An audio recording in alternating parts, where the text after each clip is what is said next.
కొత్త సంవత్సరం ప్రారంభం అవడాన్నే ఉగాది యుగాది అని పిలుస్తూ ఉంటారు.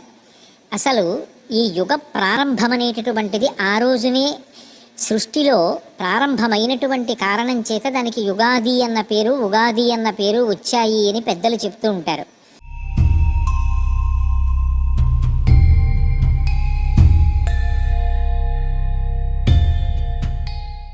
ఆ రోజున మనం నిర్వర్తించవలసినటువంటి కార్యక్రమాల్ని కూడా ఋషులు నిర్ణయించేసి ఉంచారు.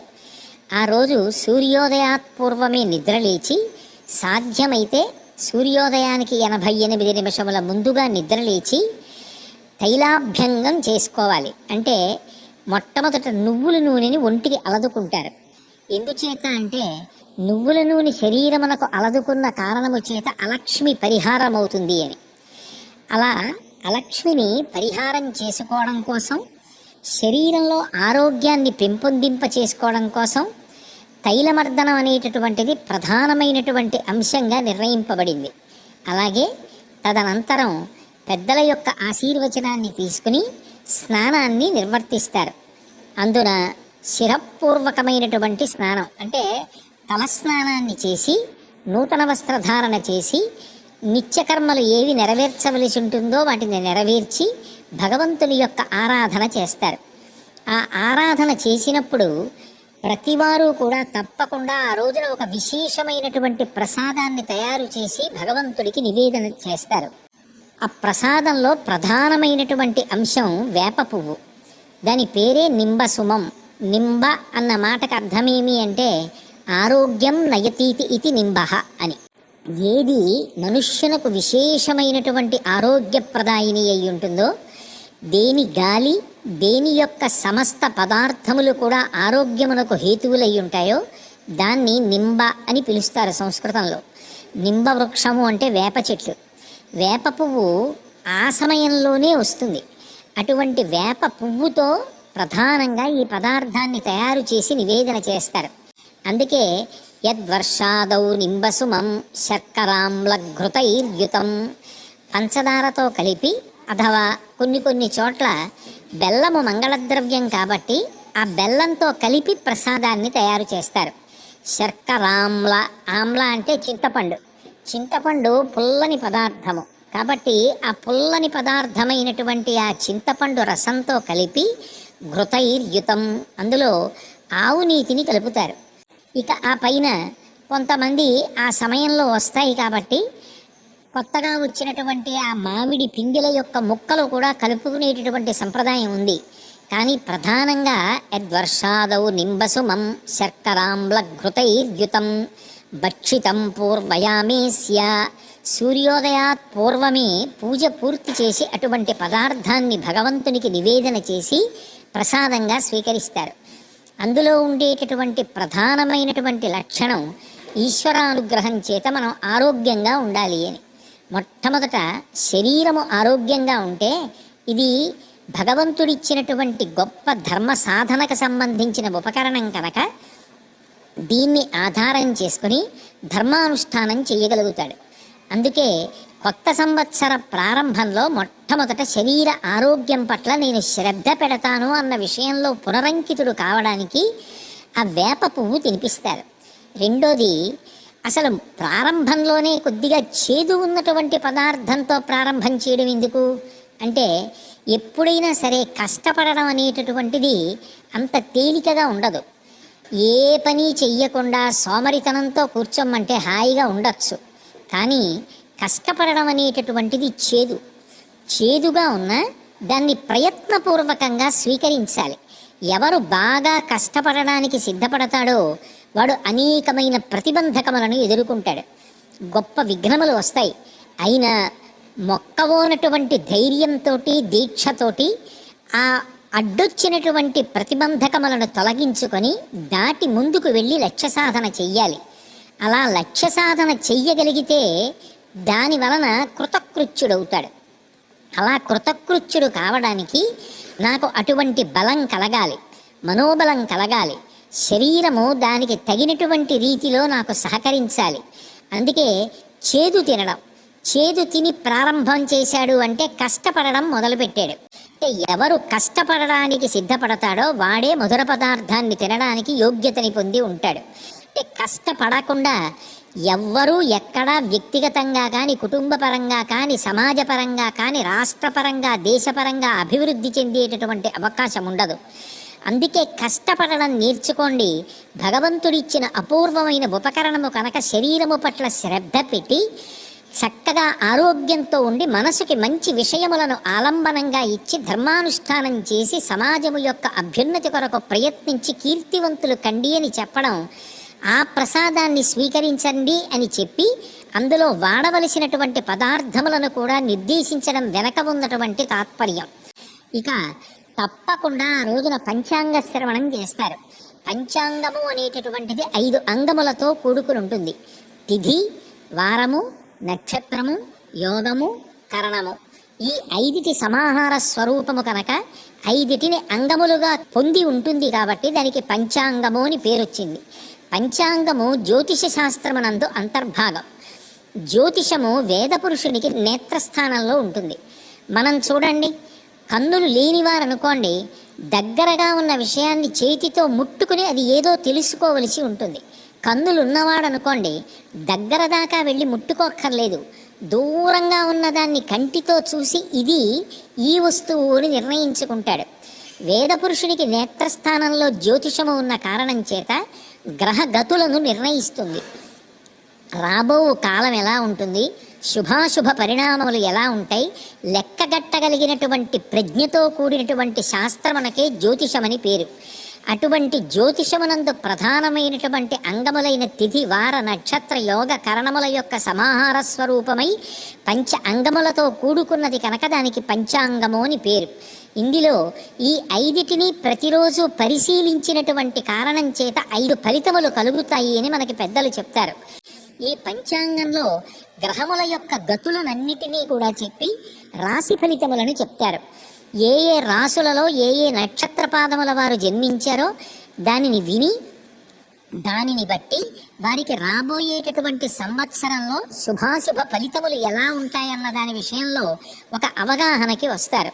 అందుకే పంచాంగములు కేవలం విన్న కారణం చేత కొన్ని విశేషమైనటువంటి ఫలితములు కలుగుతాయి అని మనకి పెద్దలు చెప్తున్నారు.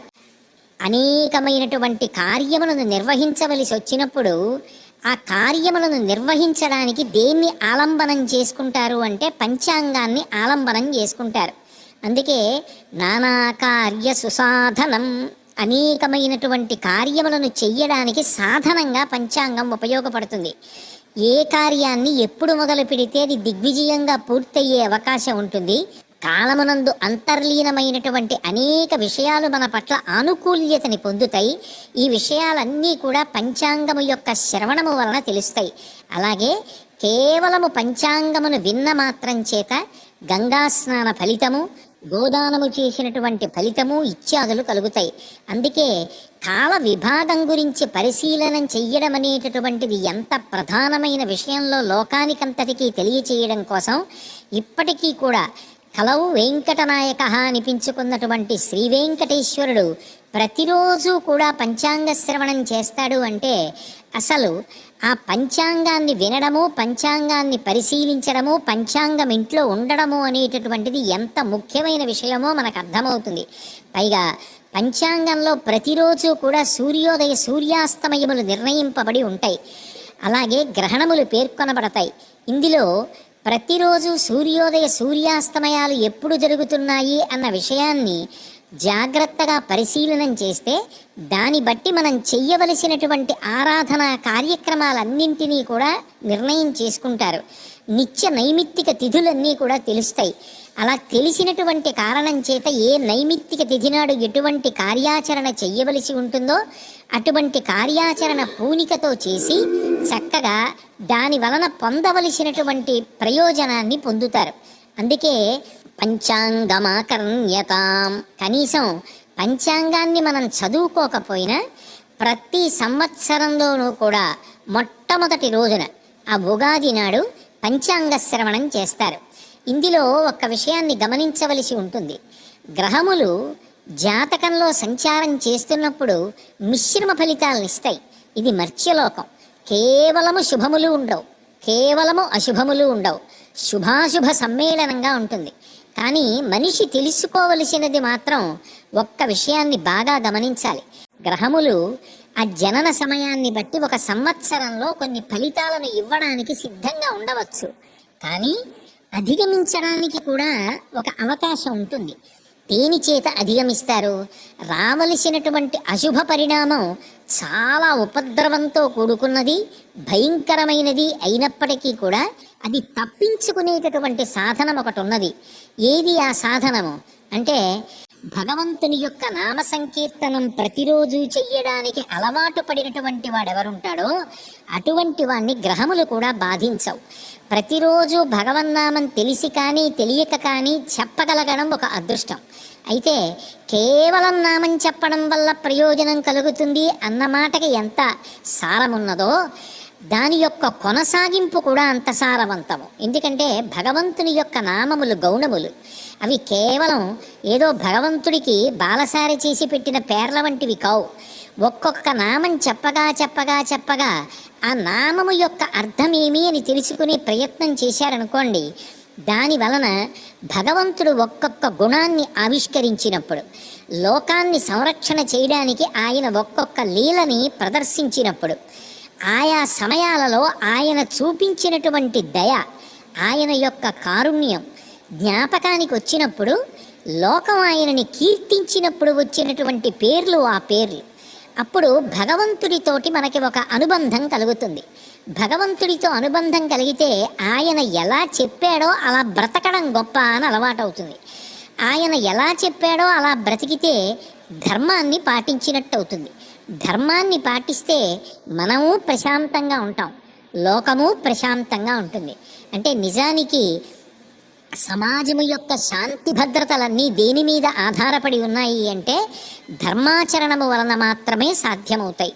అటువంటి ధర్మాచరణము చెయ్యడానికి మొట్టమొదట అసలు సమన్వయం ఎక్కడ కలుగుతుంది అంటే భగవన్నామాన్ని పలకడంలో ఉంటుంది. అందుకే పంచాంగ శ్రవణము చేసి, ఒకవేళ గ్రహగతులు అంత బాగా లేవు, ఆనుకూల్యత ఎక్కువగా లేదు అంటే దాని గురించి బెంగ పెట్టుకోవలసినటువంటి అవసరం లేదు. ఏ బెంగ పెట్టుకోకుండా చక్కగా భగవంతుణ్ణి నమ్ముకుని ధర్మ మార్గంలో ప్రయాణం చేస్తే వాడు చేతికి నూనె రాసుకుని పనసతొనలు తీసిన వాడితో సమానం. పనసతొనలు ఎంత జిగురుగా ఉన్నా, పనస పాలు ఎంత చేతికి అంటుకునే లక్షణమున్నవైనా, చేతికి నూనె రాసుకుని తొనలు తీసిన వాడికి చేతికి ఆ జిగురు అంటుకోదు, అంటుకోకుండా నూనె కాపాడుకుంటుంటుంది. అలాగే ధర్మ మార్గంలో ప్రవర్తించిన వాడికి భగవంతుని యొక్క అనుగ్రహం ఉంటుంది. భగవద్ అనుగ్రహం ఎవరికి ఉంటుందో అటువంటి వాణ్ణి గ్రహములు కూడా చెనకి విశేషంగా బాధ పెట్టవు. అందుకేగా శ్రీకాళహస్తి క్షేత్రంలో నవగ్రహములను కూడా భగవంతుడు కవచంగా ధరించాడు. ఆయన గొప్పవాడా, ఆయన కవచము గొప్పదా అంటే కవచము ఆయనకి ఉపకరణము అంతే. కాబట్టి ఆయన కట్టుకోవడం వల్ల ఆ కవచానికి గొప్పతనం వచ్చింది. ఆయన శాసనమునకు గ్రహములు కూడా వశవర్తులై ఉంటాయి. కాబట్టి ఎవరు భగవద్భక్తిని ధర్మ మార్గాన్ని అనుష్ఠిస్తారో వాళ్ళు గ్రహగతులు ఏవో కొద్దిగా తేడాగా ఉన్నాయని బెంగ పెట్టుకోవలసినటువంటి అవసరము ఎంత మాత్రమూ ఉండదు. అలాగే బాగా అనుకూలంగా ఉంది, నాకు బాగా కలిసి వస్తుంది, విశేషమైన శుభాలు జరుగుతాయి అన్నప్పుడు దాని వలన గర్వపడవలసినటువంటి అవసరం కూడా ఉండకూడదు. ఇదంతా భగవంతుడి యొక్క అనుగ్రహము అని ప్రసాద బుద్ధితో స్వీకరించి, ఇలాగే నేను శుభములను పొందాలి అంటే భగవంతుని యొక్క అనుగ్రహమునకు పాత్రుడనై ఉండాలి అని చెప్పి బాగా ధర్మాచరణమును కొనసాగించవలసి ఉంటుంది. అందుకొరకు ప్రతి వారిని కూడా ఆ రోజున పంచాంగం తప్పకుండా వినండి అంటారు. ఒకవేళ మనం చదువుకోవడం రానివారమైన పంచాంగమును శ్రవణము చేసినా కూడా దాని వలన అంతే ఫలితం ఉంటుంది. అందరం రేపటి రోజున చక్కగా ఇలా ఉగాది పండగకి సంబంధించినటువంటి కార్యక్రమాలన్నింటినీ కూడా నిర్వర్తించి భగవంతుని యొక్క పరిపూర్ణమైనటువంటి అనుగ్రహమునకు పాత్రులవుదాం. సంవత్సరానికి మొట్టమొదటి నెలలో మొట్టమొదటి తిథితో ప్రారంభమవుతోంది కాబట్టి తల్లిదండ్రుల పాదములకు నమస్కరించి, అలాగే గురువులు, సాధుపురుషులు, యతిపురుషులు, గొప్ప విద్వాంసులు లోకహితము కొరకు ప్రయత్నించేటటువంటి వారు, వారికి నమస్కరించి వారి ఆశీర్సులు పొందుదాం.